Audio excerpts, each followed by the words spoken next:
بص انا هحكي لك موقف حصل وانت في الاخر احكم بنفسك مين كان غلطان. كان في واحد كل ما حد يسأله انت كويس؟ اه انا كويس. تعبان؟ لا عادي. محتاج حاجة؟ لا الحمد لله. حتى لما كان بيكون مكسور من جوه كان بيقول نفس الكلمة. اصحابه اتعودوا عليه خلاص، اهله اتعودوا عليه برضه، لدرجة ان محدش بقى يسأله بجد لان الاجابة محفوظة: انا كويس. في يوم صاحبه كلمه، قال له تعالى ننزل، قال له مش قادر النهارده.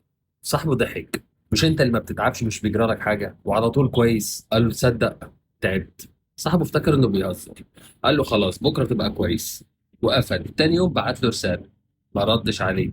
اتصل عليه برضه ما ردش. قلق، راح له البيت والاول مره لقاه قاعد لوحده ومش قادر يتكلم. صاحبه قاعد جنبه وقال له انت ليه ما بتقولش انك تعبان؟ علشان كل مرة كنت بقول فيها اني تعبان كنت بحس اني تقيل على الناس.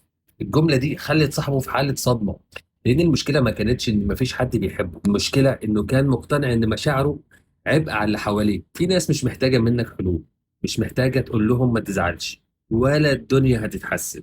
ممكن كل اللي محتاجينه انك تقول لهم اتكلم انا سامعك، وما تستناش الشخص اللي طول عمره بيقول انا كويس يطلب منك مساعدة. اسأله مرة تاني، لأن ساعات كلمة كويس معناها الحقيقي أنا مش عارف أقول لك إني مش كويس دلوقتي. بقى أنت لو مكانه هتفضل ساكت علشان ما تحملش اللي حواليك، ولا كنت هتقول لحد تثق فيه إنك محتاج له يسمع لك؟